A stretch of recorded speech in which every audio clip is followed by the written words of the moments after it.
Et bonjour à tous, c'est Olivier, j'espère que vous allez bien. Et dans cette vidéo, nous allons voir comment déployer une machine virtuelle Kali Linux sans avoir à l'installer. Donc première chose à faire, c'est de se rendre sur le site de Kali, kali.org. Une fois que vous arrivez sur la page, vous cliquez sur Download. Voilà, et là vous arrivez sur une page avec différentes possibilités. Donc les deux principales possibilités qu'il y a, c'est installer une image ou télécharger une machine virtuelle. Dans une précédente vidéo, on avait fait une image à installer. En fait, c'est un ISO. Voilà, vous créez une machine virtuelle vierge et après vous montez cet ISO et vous installez Kali. Voilà. Pour gagner du temps, il est possible de directement télécharger la machine virtuelle, une image de cette machine déjà faite par Kali, voilà, au format VMware ou VirtualBox. Donc effectivement, l'avantage, c'est que vous économisez toute la partie installation. Voilà. Il y a quand même, à la fin, une fois que c'est déployé, un petit twist pour passer le clavier en français complètement. Et c'est aussi pour ça que je voulais vous montrer cette méthode-là. Donc, on va cliquer sur Machine virtuelle. Ici, moi, je vais utiliser VirtualBox. Je suis sous Linux Mint. Voilà, donc, et en version 64 bits, on va télécharger.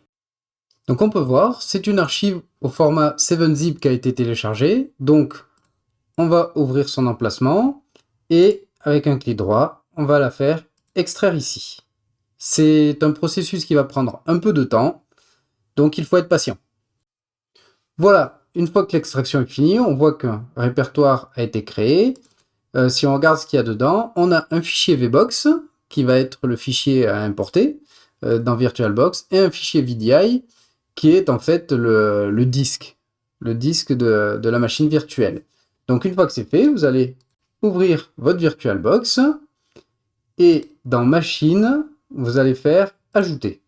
Voilà, là, vous allez aller dans vos downloads, vos téléchargements, ouvrir le répertoire que vous venez juste de désarchiver et double-cliquer sur le fichier VBox. La machine a été importée. Avant de la lancer, vous allez faire un petit clic droit Configuration. Et ici, on va un peu lui booster ses paramètres. Voilà, mémoire vive, comme vous pouvez voir, j'ai 16 Go. Donc on va lui en donner un peu plus. Moi j'ai tendance à donner à chaque fois la moitié. Et pour le processeur c'est pareil, j'ai un 8 cœurs, on va en mettre 4. Voilà, pour le reste on ne touche pas. Et à la fin, dans réseau, ici on voit que de base il est en NAT. Moi je préfère les mettre en accès par pont.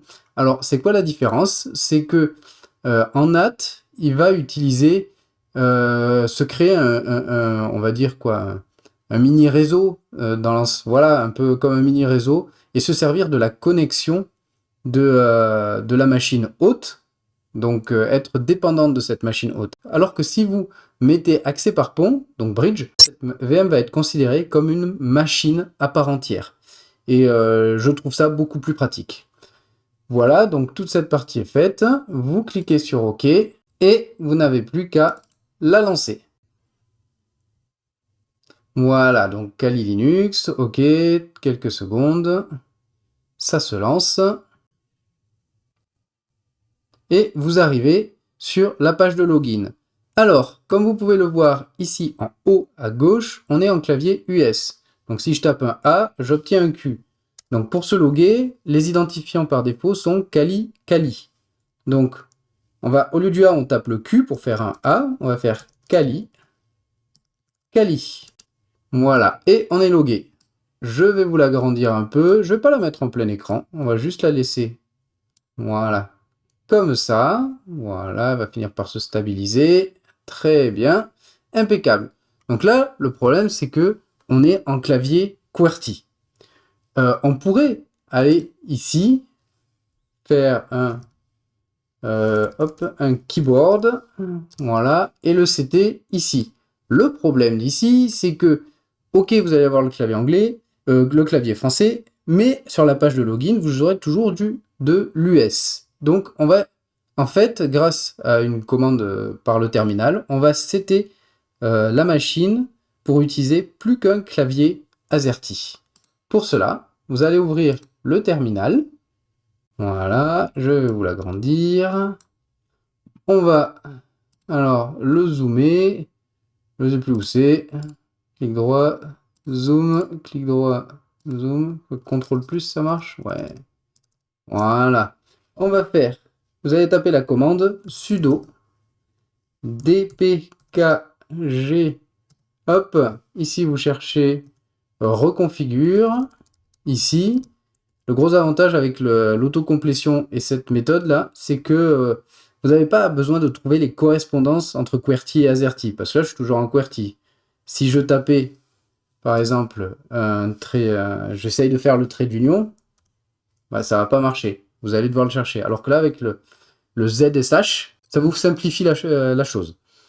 Voilà, donc sudo dpkg reconfigure et keyboard configuration.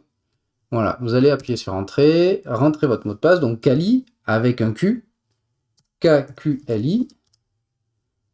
Et voilà, on arrive sur la configuration, le wizard de la configuration des claviers.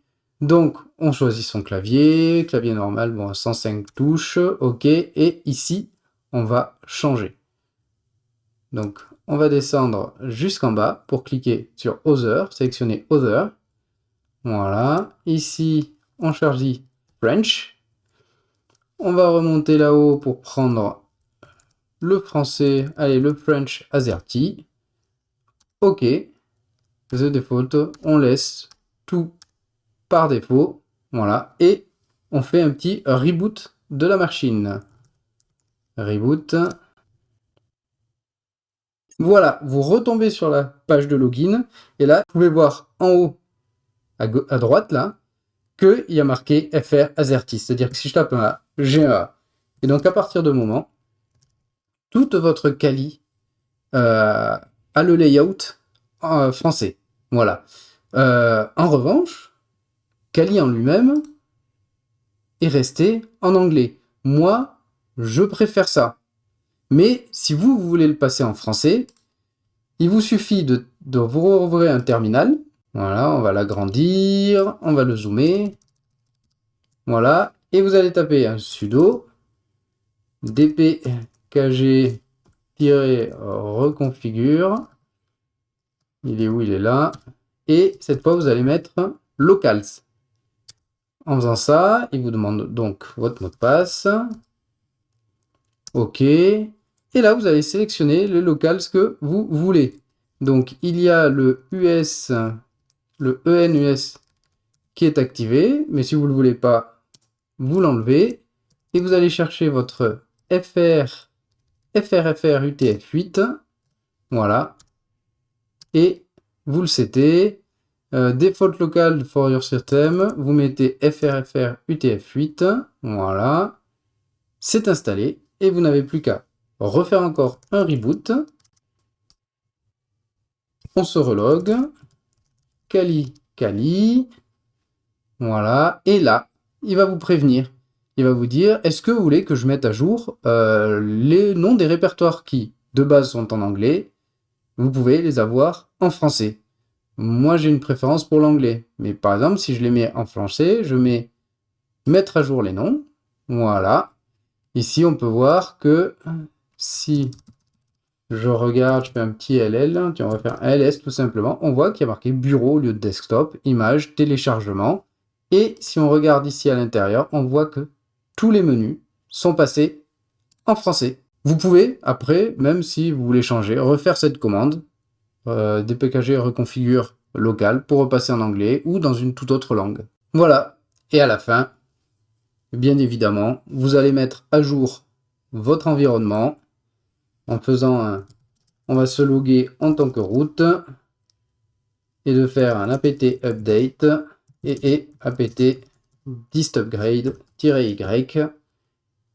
Et là, vous aurez un Kali complètement fonctionnel. Vous aurez gagné du temps sur l'installation. Et voilà. Donc une fois la mise à jour finie, vous avez un Kali parfaitement fonctionnel, déployé à un minimum de temps. Et si vous omettez le dist upgrade, alors vous avez réussi à déployer une VM Kali en moins de 5 minutes, prête à fonctionner, prête à faire vos exercices de pentest. Voilà, j'espère que ça vous a plu, et je vous dis à très bientôt. Tchuss!